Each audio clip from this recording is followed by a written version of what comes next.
Seja bem-vindo a mais um programa Reflexões, hoje com a ilustre presença do professor Carlos Faraco, ex-reitor da Universidade Federal do Paraná, linguista e amigo nosso de algum tempo. Então, boas-vindas, professor, que bom que está aqui hoje conosco nessa conversa que se dá num espaço meio caverna, né? A ideia nossa é gerar uma conversa íntima, então você que está do outro lado da tela, se quiser apagar a luz, ficar com a gente nesse universo escuro do pensamento, do diálogo, fique à vontade. Perfeito. Como é que você acha que deve ser ensinada a língua portuguesa? Olha, eu sou fã ainda do professor Eurico Bach.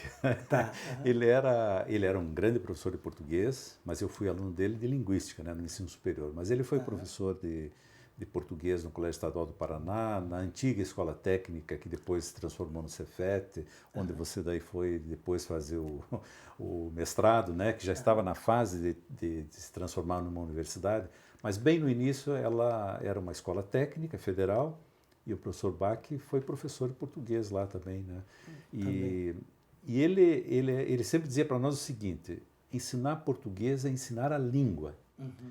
Então, o que significa ensinar a língua? Ler muito, escrever muito, refletir muito sobre o texto que está escrevendo e falar muito. Uhum. Então, se vocês conseguirem um programa de português em que vocês vão ler muito com os alunos, escrever muito, refletir muito e falar, aí estão dando um belo curso de português. E não percam tempo com gramática. Isso ele dizia, não percam tempo com gramática.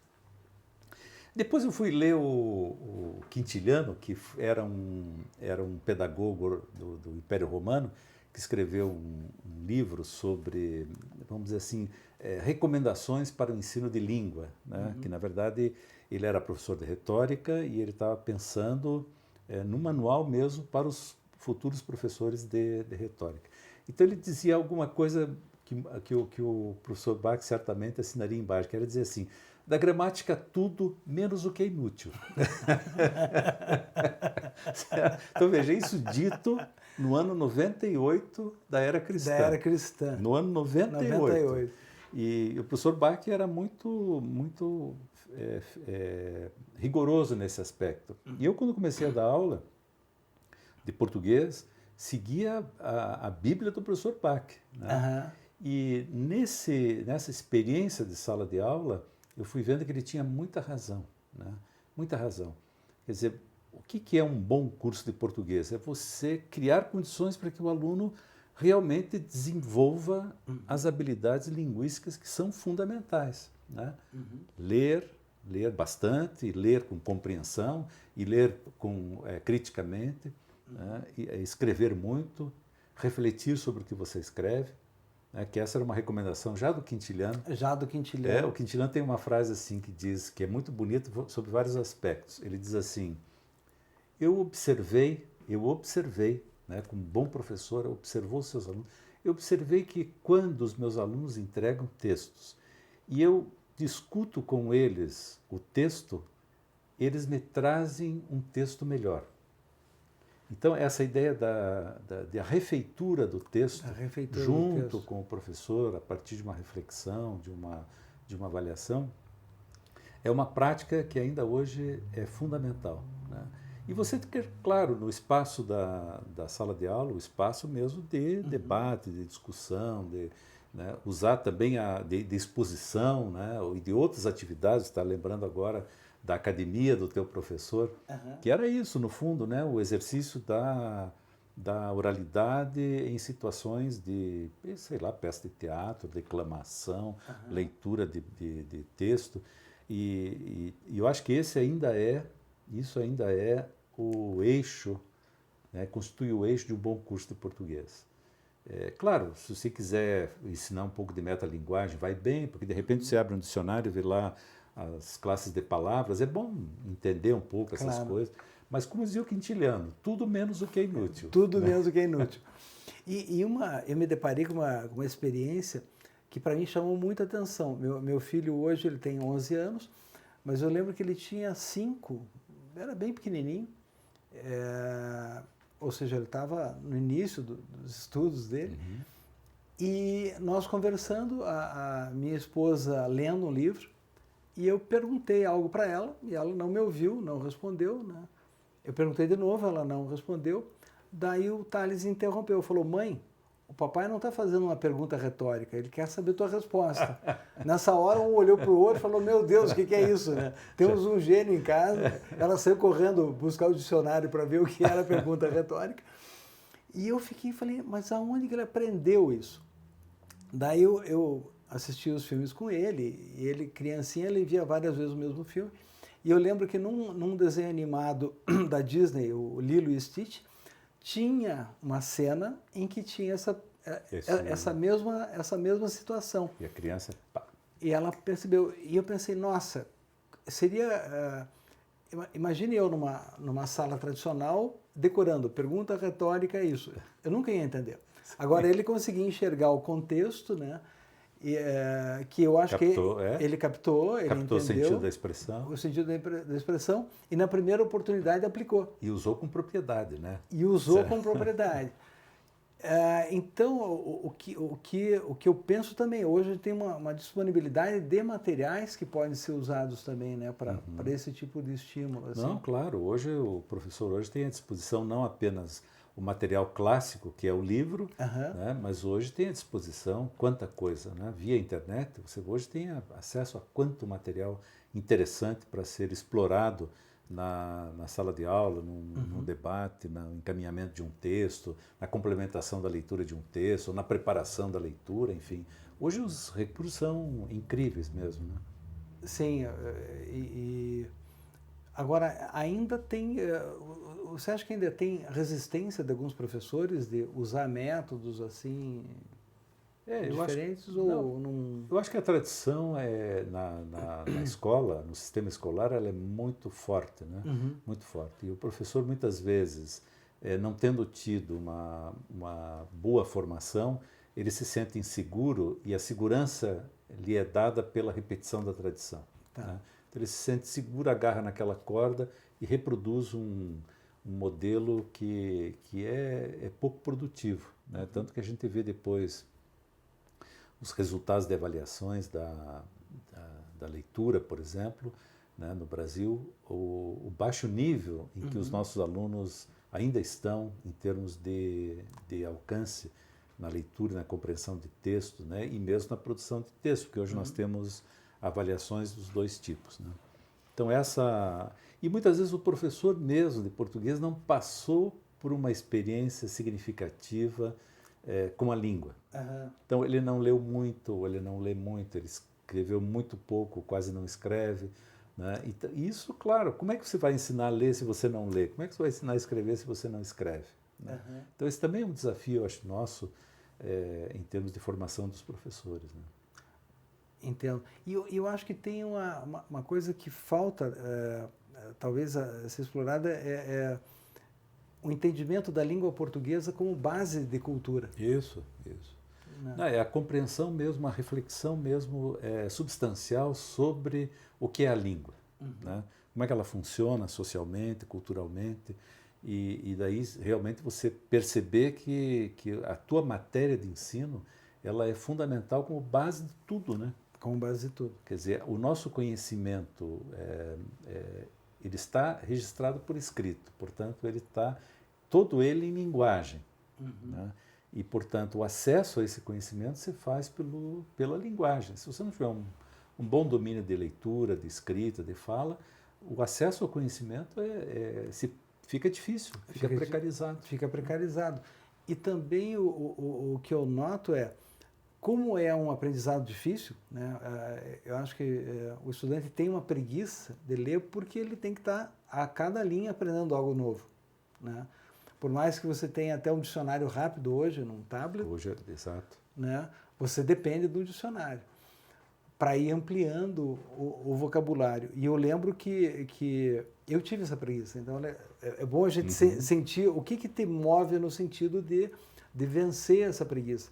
E hoje o que eu noto é que essa preguiça está sendo ampliada na medida em que há dispositivos mais ágeis. Né? Se na pergunta anterior eu elogiei, digamos, aspectos tecnológicos, agora eu tenho medo também, porque há uma geração muito acostumada ao emissão-resposta do game, e que pode errar certo. e tal, que gasta horas ali e tem preguiça de ler um livro, né? Será que a gente teria como mudar isso? Ou...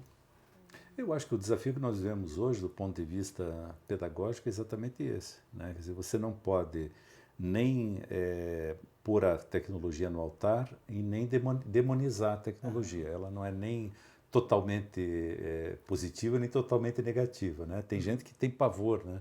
De lidar com os aparelhos ou com os aplicativos, etc. Não, vamos fazer as pazes, vamos trabalhar bem com a tecnologia, mas vamos pensar criticamente também, né? Quer dizer, você tem alguns desafios para os quais nós temos que achar respostas. Não temos ainda, eu acho que não temos ainda. E eu acho que tem também uma certa multiplicação de alguns conceitos que eu acho que são fracos. Por exemplo, eu vejo, enfim, acompanhando de longe novas metodologias, não sei o quê, e que muitas vezes criticam o memorizar, né? Como se fosse algo negativo, você memorizar algumas coisas, como fórmulas, como isso, como aquilo. Agora, eu lembro de um livro que eu li sobre memória que ele começava bem assim: você acorda de manhã, se não lembrar o teu nome, teu dia acabou. Sim. Ou seja, mesmo o pensamento sobre a memória, ele é fraco, né? Em algumas metodologias, assim. Eu acho que as metodologias, algumas vezes, elas querem ser tão inovadoras, né? E começam a achar defeito em tudo que se vinha fazendo, né? Então, por exemplo, eu vivi muito de perto a crítica às cartilhas, né? Quando se começou a pensar que o processo de alfabetização tinha que passar por outras metodologias mais dinâmicas e com a língua mais viva, com elementos vivos da língua, que aqueles textos do bebê baba e da Ivo viu a uva, que aquilo era um absurdo e tal. Aí o que aconteceu? Jogou-se toda a parte de sistematização do processo, jogou-se no lixo, né? Então, a criança era estimulada a escrever como quisesse, quando quisesse, do jeito que for. Mas não é assim. Não é assim. Né? Primeiro que o sistema da língua, o sistema gráfico tem uma lógica, né? Tem uma organização, e você tem que trabalhar com essa organização, você tem que sistematizar esse conhecimento. O fato de você trabalhar com as sílabas, né, não quer dizer que você está perdendo de vista a língua na sua vivência social. Não, você está trabalhando nesse momento um pequeno fragmento que vai te dar condição de trabalhar com a língua viva, né? Mas então essa coisa de que não podia mais trabalhar com as letras, não podia mais trabalhar com as sílabas, tudo era só o texto. O que aconteceu? As crianças começaram a sair da escola não alfabetizadas. Não alfabetizadas. E hoje nós ainda temos um problema gravíssimo.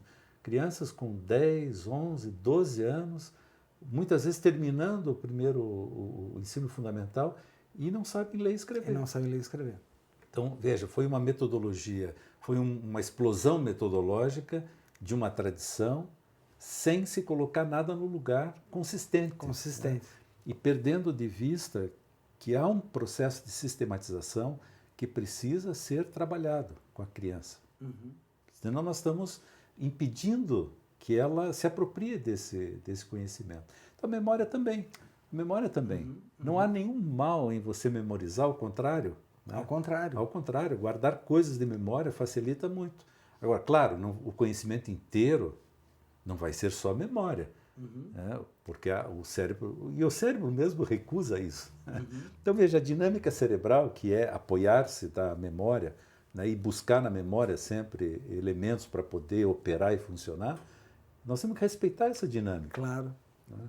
E o cérebro, ele é essencialmente dinâmico, ele não é só registrador, né, de conhecimento, ele não é só memória, né, mas ele é também memória. Então, a pedagogia tem que responder ao fato de que o cérebro é também memória. Bem, a gente está chegando ao finalzinho do primeiro bloco Então, encerramos por aqui, mas fique ligado conosco porque o segundo bloco vem em seguida com mais fogo nessa conversa. Beleza. Até já.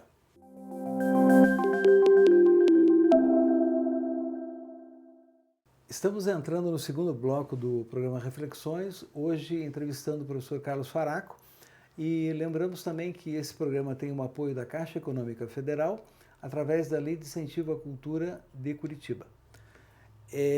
Professor, no intervalo até a gente puxou o assunto tecnologia,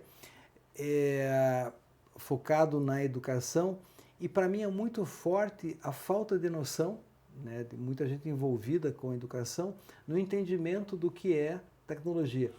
Enfim, eu entendo como o professor Álvaro Vieira Pinto, tecnologia como inerente ao ser humano, ou seja, eu só posso pensar em tecnologia em termos de comparação apropriada, ou seja, se eu estou na praia, quero escrever uma poesia, a mais alta tecnologia pode ser um graveto, né? Tem até aquela piada dos americanos que gastaram bilhões de dólares para desenvolver uma caneta para usar no espaço, enquanto os russos faziam a mesma coisa com um lápis, né? Escreviam para cima. Certo. E eu acho que tem essa questão, né? Uma falta de entendimento. De uns tempos para cá, parece que tecnologia virou sinônimo de computador, quando, na verdade, um lápis é tecnologia. Sim. E eu nunca vou esquecer certa vez em que eu fui ao Butantã e adorei as cobras e tal. E na lojinha do Butantã eu fui ver os produtos e tinha um CD de multimídia.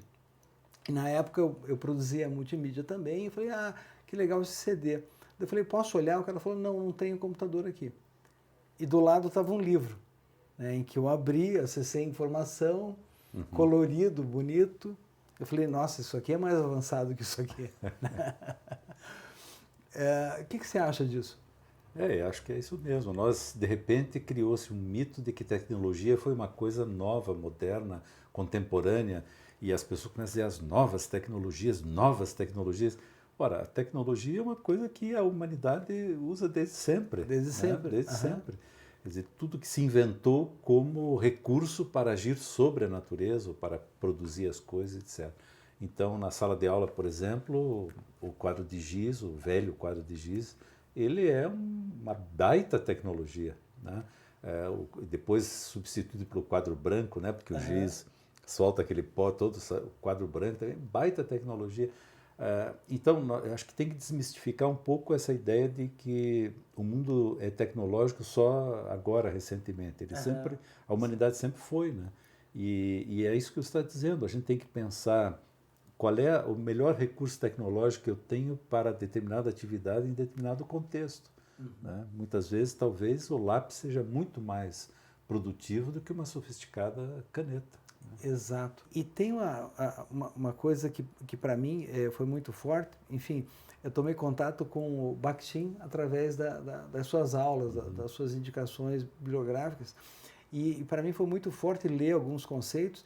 E eu nunca esqueço da questão do outro, né? Ou seja, você beber, abre os olhos e vê o outro. Ou seja, você passa a se ver através do outro, né? E a linguagem faz essa ponte, né? É verdade. Veja, coisas curiosas, né, na vida cotidiana. Muitas vezes é preciso dizer para as mães que elas devem conversar com o seu bebê. Aí, veja a que ponto nós chegamos. A que ponto nós chegamos. Você tem que conversar com o bebê, né? Você tem que fixar o teu olhar no olhar do bebê. Desde que você pegou ele logo depois que saiu logo que nasceu, que saiu do corpo da mãe, que abraça e tal, progressivamente fixar o olhar, porque é pelo olhar que vai se estabelecer a primeira relação, eu com o outro comigo, nessa dinâmica constitutiva, né, da pessoa. E muitas vezes se descobre que a mãe não conversa com o bebê. E aí uma psicóloga então me disse, conversando com uma dessas mães, ela disse, mas a criança não entende nada. como se a criança tivesse que ter o domínio já da linguagem para se comunicar com ela. Quando a criança se comunica por N formas e você se comunica com a criança também por N formas. Essa ideia de que nós somos seres de múltiplas linguagens também é uma coisa que parece que se perdeu, né? Essa compreensão de que nós somos linguagem pelo corpo, nós somos linguagem pelo olhar, pelo sorriso, pelo rosto, pelo movimento, pela atenção, mas também somos linguagem verbal, né? Quando cantamos ou quando falamos, né? Enfim.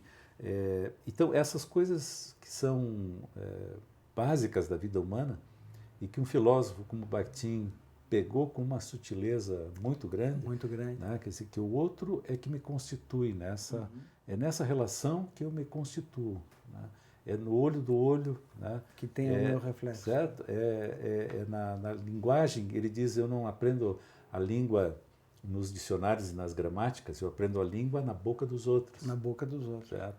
Portanto, essa dinâmica é uma dinâmica fundamental para nós compreendermos o papel que a linguagem tem na vida humana. Né? Então, veja, um assunto que me fascina tremendamente é como uma criança passa de não falante a falante. Não falante a falante. Até hoje nós não sabemos como é que é. Não sabemos. E é a coisa mais banal do mundo. Quer dizer, basta ela estar em contato com as pessoas que falam. Sim. Né? Ninguém precisa ensinar a criança a falar. Ela aprende. Mas num processo que até hoje ninguém sabe como é que se dá. Ninguém sabe. E é absolutamente fascinante, porque você não tem como explicar. Certo? Você vê aquilo acontecendo na tua frente, um processo em que você não teve nenhuma interferência direta, não conduziu nada, aquilo se deu naquela dinâmica mesmo com a criança, e o cérebro que funciona de um jeito que nós não sabemos como é que é. Ao captar o funcionamento da linguagem.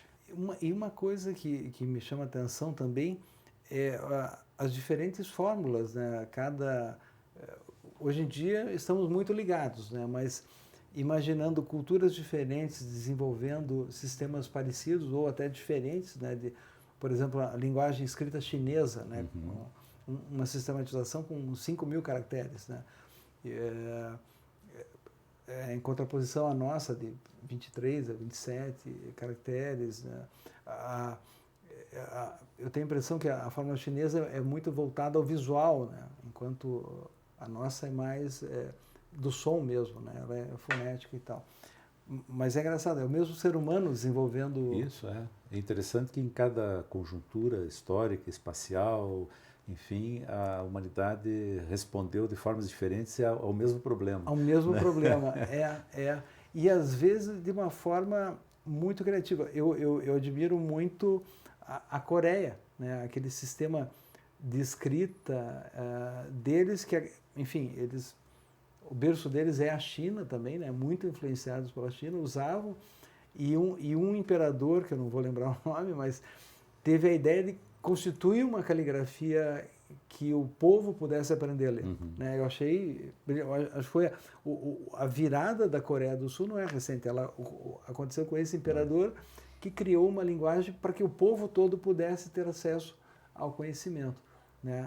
Eu acho que é Hangul, né? Eu acho que é o nome da escrita. Aquilo me chamou a atenção, porque foi uma espécie de engenharia linguística, né? Você criar um sistema... Né? Não, todas as escritas, elas são também fascinantes, né? Cada uma delas, a lógica de cada um dos sistemas de escrita que a humanidade criou, todas elas são muito interessantes, né? Quer dizer, qual é o elemento que você pega como referência? Quer dizer, é uma baita análise linguística que você tem que fazer, né?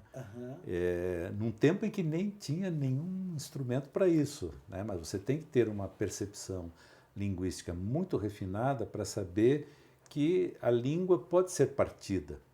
Né? E mais do que isso, que a língua oral pode ser registrada por escrito, né? Por desenhos, e que aquilo vai sobreviver, né? E que, portanto, é fundamental para que essa sociedade continue funcionando. Né? Então, de repente, o que foi? Foi a palavra que foi recortada, né? Como a escrita chinesa. E aí você faz um símbolo que representa a um conceito, uma palavra. Né? E aí começa a trabalhar com isso. Outras escritas perceberam que você pode partir em sílabas, né? Criar os silabários, né? Que de certo ponto de vista são mais econômicos, porque com 40, 50 sinais você... Né? E depois teve outros que perceberam que dava para recortar mais ainda. Mais ainda. Né? E aí criaram sistemas ainda mais econômicos. Né? Então, essa dinâmica toda de percepção da linguagem, de como que eu posso fazer para transformá-la numa representação por desenhos, né? Que no fundo a escrita não passa de um desenho, né? É realmente fabuloso. E daí as diferentes formas de escrever, alguns escrevem de cima para baixo, outros da direita para a esquerda, outros da esquerda para a direita. Né? Então tudo isso também são, em alguns a linha reta, você escreve em cima da linha reta, outros escrevem embaixo da linha reta. Enfim, mas a humanidade é muito criativa, né? Ela responde ao mesmo problema sempre de formas muito diferentes. Né? E há uma riqueza, e também há uma tendência a chegar em sistemas próximos, né? Eu acho que tem a dominação comercial também extingue outros métodos e tal, né? O próprio latim virou dominante. Por que virou dominante? Né? Sim. Não, você tem dinâmicas todas na história que levam uma língua a ter um predomínio sobre outras, né? E por razão política ou comercial, né? Enfim, N razões cultural, pode ser razões culturais, né? Por exemplo, os romanos dominaram a Grécia, mas eles tinham uma veneração pela poesia grega e pela filosofia grega, e passaram a falar grego. Né? Era fundamental na educação dos romanos saber falar grego. Né? Então, veja, eles eram os poderosos dominadores da Grécia, mas do ponto de vista cultural eles viram que lá é que estava o poder. Né? E fizeram esse processo. Então, esses domínios, né, também contribuem muitas vezes para você difundir uma solução cultural, uma solução tecnológica que era de um grupo e de repente passa a ser de uma grande área ou até mesmo do globo todo, como é hoje, né? Como é hoje, certo.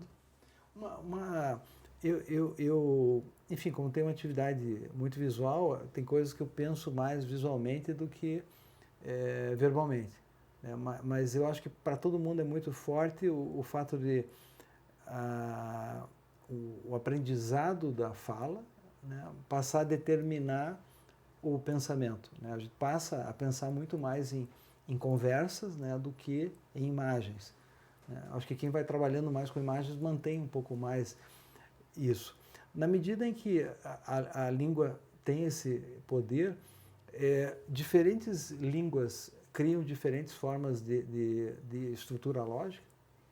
As pessoas dizem, alguns pensadores chegaram a afirmar isso, né? De que você teria uma interferência sobre a forma de pensar a partir da forma da linguagem, né? Da gramática, digamos. Mas eu sou um pouco cético em relação a isso. Eu acho que tem uma base, né? Desse aspecto, eu sou universalista, né? Eu acho que tem uma base humana que é comum, né? Que é igual. E ela se manifesta das formas mais diferentes possíveis.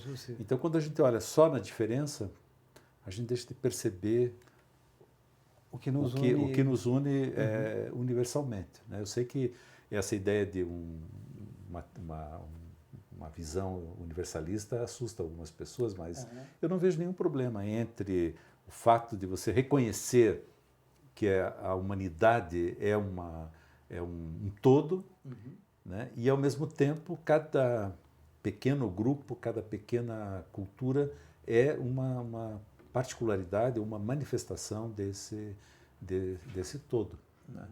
Então, alguns dizem, mas em determinada língua o tempo não é uma categoria gramatical. Né? Quer dizer, o tempo não está marcado. Então, isso significa que eles não apreendem o tempo como nós apreendemos. Eu acho isso bobagem. Eu acho que a humanidade apreende o tempo. Sim. Certo?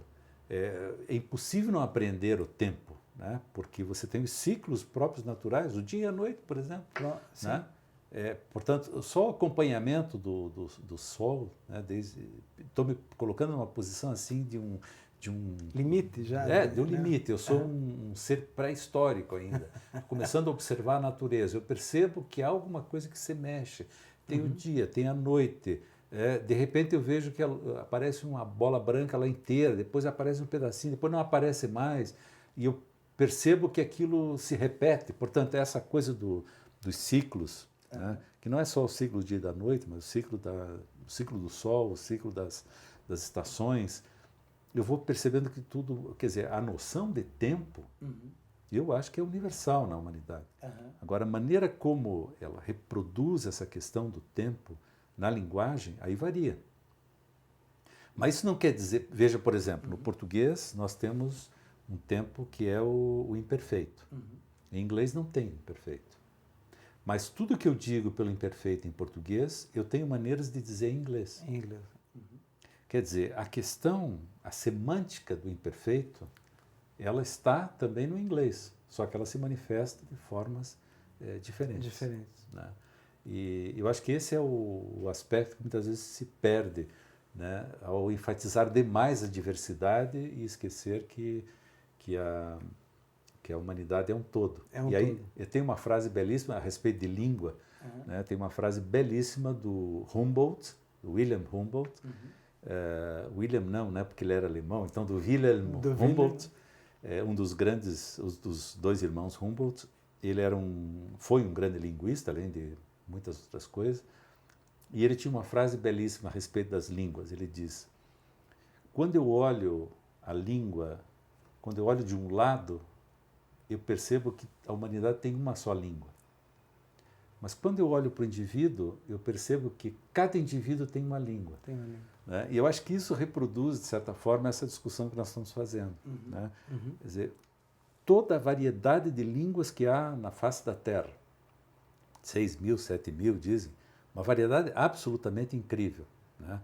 O professor Bach, professor de linguística, dizia: nunca se espante. Né? Um linguista nunca pode se espantar, porque ele vai sempre entrar em contato com fenômenos, com manifestações da linguagem absolutamente surpreendentes, né? Que ele não poderia prever. Né? Tanta é a diversidade. Então, essa enorme diversidade, mas no fundo a linguagem verbal funcionando. Né? Então, a diferença entre você pensar a linguagem verbal como o comum da humanidade, né? E as manifestações dessa linguagem nas milhares de línguas que já foram faladas, que são faladas e que serão faladas no futuro. Não, e indo ao extremo, podemos dizer que temos 7 bilhões de línguas no mundo hoje. Sim, porque nenhum falante fala igual ao outro. Sim. Certo? Nenhum falante. Porque na tua linguagem não é só a gramática básica, é toda a experiência linguístico-cultural que vem junto. Né? Então, sei lá, autores que você leu que eu não li, que eu li que você não leu, né? Enfim, o conhecimento que eu tenho, que você tem. Cada experiência de vida te dá um jeito diferente de falar. Até a idade, o passar do tempo, enfim, tudo isso altera. Né? Então, podemos dizer que nós dois falamos português, mas o Paulo tem o seu paulês e eu tenho o faraquês aqui. Ótimo. Então, estamos encerrando esse bloco. No terceiro bloco, a gente continua essa conversa muito produtiva com o professor Carlos Faraco. Até já.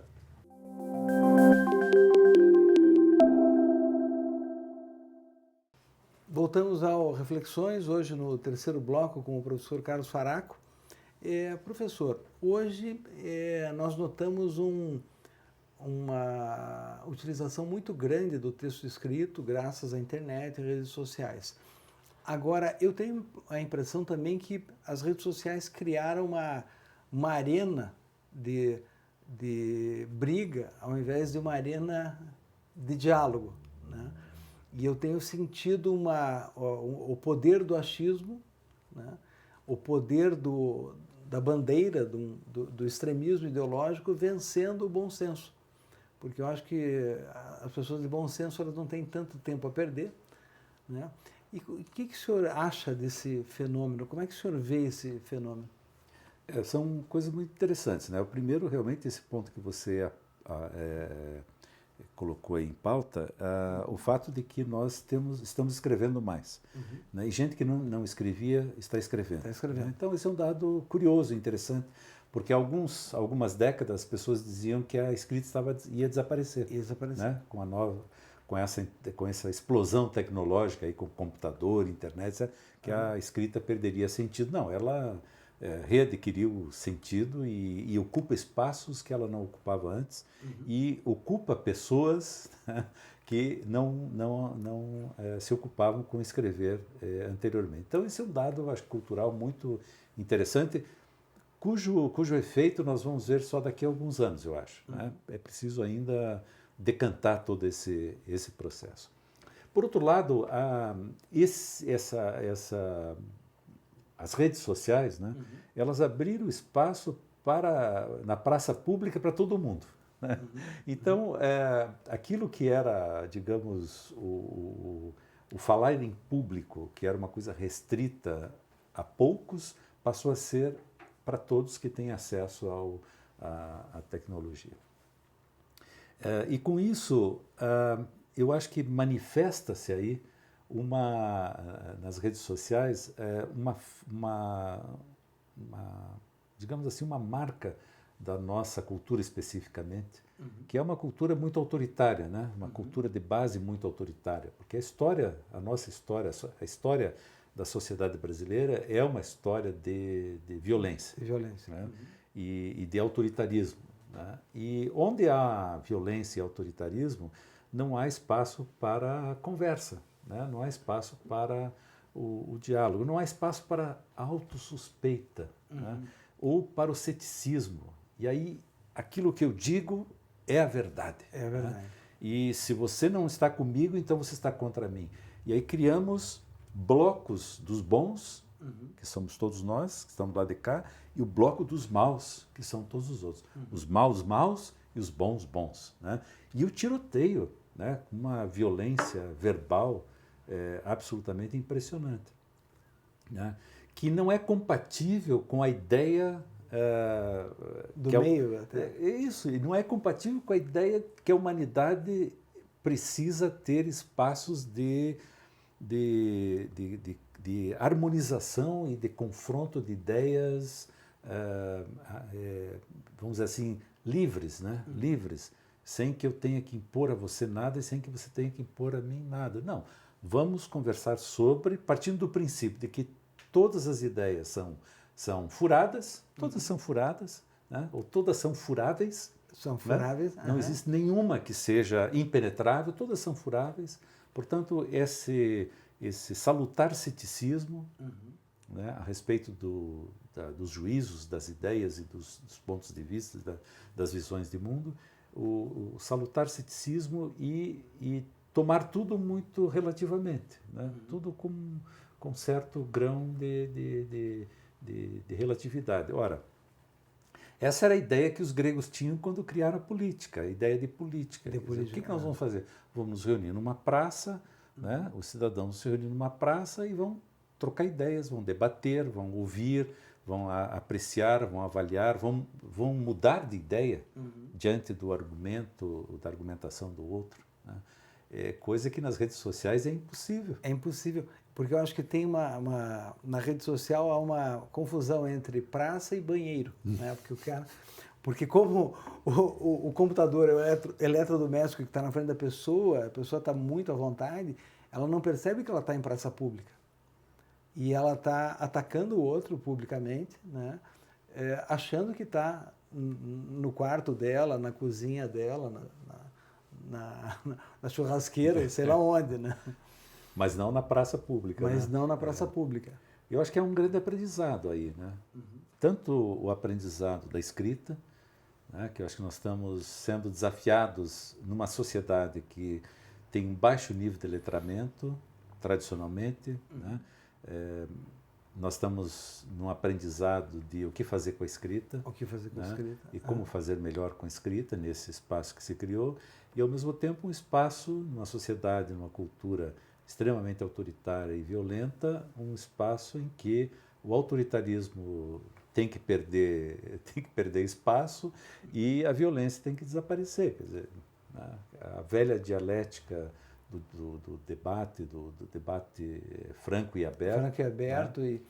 E eu acho que além do ceticismo adequado, uma pitada de ouvido amoroso. Isso. Né? Ouvir o outro, porque não há nem essa audição, há um julgamento rápido, um policiamento ideológico, seja de direita, esquerda, né? Leste, oeste, norte ou sul, né? Que eu acho aterrorizante, assim, porque você tem que pensar 30 vezes antes de colocar uma frase. É verdade. Né? E o cala-boca é um desrespeito à nossa fragilidade humana, inclusive. Quer dizer, o sujeito que manda o outro cala-boca é porque ele se acha o tal, né? Ele se acha o tal, ele tem a verdade, ele sabe tudo. Não, nós não sabemos nada. Nada. Certo? Todo o nosso ponto de vista é limitado, nós estamos sempre vendo de um lugar só, não de todos os lugares, não temos onisciência, nada. Então, eu tenho que ouvir, essa ideia do ouvido amoroso, eu tenho que ouvir o outro. Né? Eu me lembro de ter visto uma coisa escrita numa parede uma vez, que era, alguém escreveu assim, comer carne é crime. Ponto. Né? Eu pus dois sinais de exclamação. E aí alguém escreveu embaixo, me convença. Não é você soltar slogans. Não, exato. me convença. Me convença. Da importância e da consistência do teu slogan. Não me venha com slogans. E a internet hoje, a rede social hoje é muito troca de slogans. Troca de slogan. Intermeado de xingamentos os piores possíveis. E ao mesmo tempo, uma mistura de achismo, né? Certo. Né? Misturado com uma bandeira. Eu acho que é uma coisa perigosa porque as pessoas estão pensando como se fossem torcedores de times. Isso, Né? Elas se colocam pegam a bandeira e ela é capaz de massacrar o outro. Né? Esquecendo que saindo do estádio vai precisar do outro para trabalhar, para comer, e mesmo isso, como a questão da carne. Há várias maneiras de pensar isso, mesmo o quanto de carne. Né? Eu posso até acreditar que esse slogan é verdadeiro, mas eu quero que você me convença. E convença, e de forma adequada, e me tratando bem. E me tratando bem. E me tratando antes bem. De tudo. Né? Antes de tudo. De preferência num bom churrasco. Agora, e tem uma outra... quando a gente fala isso, quando eu comento isso, não é só falando de um extrato, não. Acho que são todos os estratos da sociedade que estão se comportando dessa forma. Né? Você vê até pessoas muito bem formadas se colocando de uma forma que eu considero inadequada, mas o meu maior medo é, na verdade, a restrição da fala das pessoas de maior bom senso, que não tem tempo a perder, né, nisso, e que a nossa comunidade está perdendo a voz dessas pessoas. Né? Então, eu acho que uma grande multidão está vendo slogans e com pouco tempo para saborear a sabedoria de pessoas da nossa comunidade. Né? Eu acho que não sei, acho que a maioria das pessoas não se dispõe a se entregar a essas divisões pão, queijo. Né? Nós percebemos a fragilidade da condição humana, que é a não perfeição, né? A não certeza, a não verdade absoluta. Portanto, nos entregamos a ouvir o outro e a conversar com o outro, porque justamente queremos captar a experiência do outro a nosso favor, até uma visão utilitarista. Né? E eu acho que realmente as pessoas que têm, que riem de si mesmo, sim, que riem dos slogans dos outros, né? Em busca, claro, eu rio de mim mesmo e rio do slogan do outro em busca de uma melhor explicação para as coisas. Né? Então, eu digo, não, isso que eu estou dizendo não é uma bobagem, eu sou um tonto. Né? Eu estou rindo de mim mesmo não por outra razão que não seja, eu quero ouvir a tua opinião, né? Eu quero ver o que você pensa, eu quero ver o que você acha, para ponderar os argumentos, etc. E eu sei que não existe essa divisão pão-pão, queijo-queijo, né? E eu quero saber quando o pão e o queijo se entrelaçam, como é que a gente administra isso aí, né?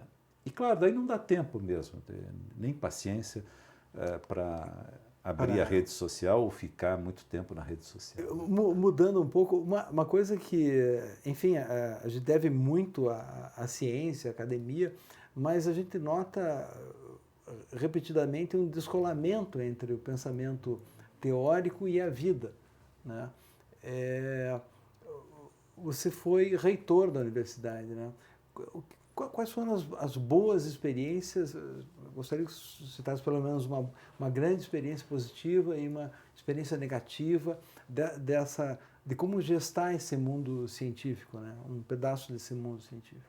Acho que uma das dificuldades que apareceram naquele momento, hoje nós estávamos saindo daquele período de domínio militar, da ditadura militar, né? Nós tínhamos recém saído dali, a mudança, o fim do regime foi em 84, 85, né? Naquela mudança de governo, e eu assumi a reitoria em 1990, 5 anos depois, então dentro daquele caldo ainda do fim da ditadura, do predomínio do pensamento autoritário com tanta evidência como foi, né, aquele período de 64 a 84, com interferências profundas na vida da universidade, né, de controle, inclusive ideológico, etc.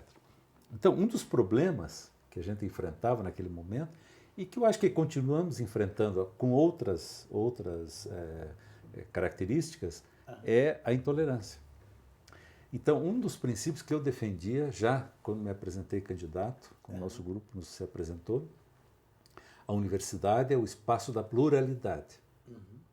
E, portanto, é isso que nós temos que preservar, certo? Eu não posso controlar, não posso limitar, não posso pôr empecilhos a que a pluralidade se manifeste, certo? Porque ali é desse caldo, desse confronto é que que a coisa caminha. Né? O conhecimento caminha à base da crítica, né? As elaborações teóricas caminham à base da crítica. Portanto, nós temos que ouvir todos e todos têm que ter o mesmo espaço para manifestação. Acho que essa era uma das grandes dificuldades, né? Eu diria uma dificuldade político-cultural, né? É de você introjetar nas pessoas a ideia de que a universidade é um espaço de pluralidade. Né?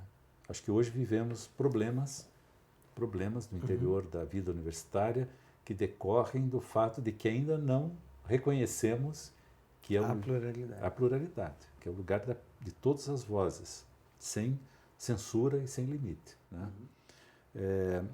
Agora, do ponto de vista positivo, eu acho que há muita coisa interessante que aconteceu, principalmente a compreensão do papel da universidade nas suas relações com outras instituições sociais, nas suas relações com a sociedade em geral. Né? Porque a universidade tende, como instituição, num país como o Brasil, a ser muito fechada. Né? E faz muito esforço para se fechar, né? E fica olhando o seu umbigo. Né? E isso, claro, é ruim, né? É nocivo, é contraproducente, isso vai perdendo a dimensão das suas funções sociais.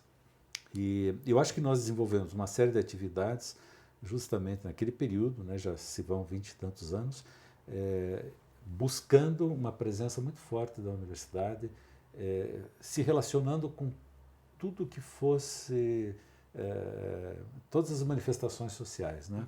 Buscando relação com instituições sociais de todo tipo, está muito presente, falando muito, interagindo muito, respondendo a todos os convites e convidando a todos para ir para dentro. Então essa foi uma dinâmica muito interessante, muito positiva. E ela ainda encontra muita resistência, né? Porque há uma certa coisa assim de que não é bom fazer isso. E eu acho que até porque acho que é um modelo meio fractal, né? Porque são é um mundo que se isola com vários mundinhos lá dentro, que tem outros mundinhos dentro, né? É muito fechado. Sim. Ainda, né? É uma das dificuldades da gestão universitária, você convencer que a unidade não é superior ao todo. Então, muitas vezes um departamento diz, não, nós não vamos fazer, como se eles fossem o centro do mundo. Né? E aí você tem essa coisa interna, como você está dizendo, a universidade se transforma num mundinho cheio de pequenos mundinhos. Aí. Professor Faraco, muitíssimo obrigado por essa conversa. Eu que agradeço, Paulo. Né? Espero que a gente tenha mais. A ideia do programa é a gente refazer o contato e continuando esse diálogo, né, que é contínuo. E agradeço você por ter compartilhado conosco essa observação. Fica à vontade para mandar e-mail. Enfim, o professor Carlos Faraco, enfim, acho que enfim, foi meu professor, foi professor de muita gente e é uma das grandes cabeças nascidas aqui na nossa terra, né? Então, eu espero que a gente possa compartilhar essa entrevista com muita gente.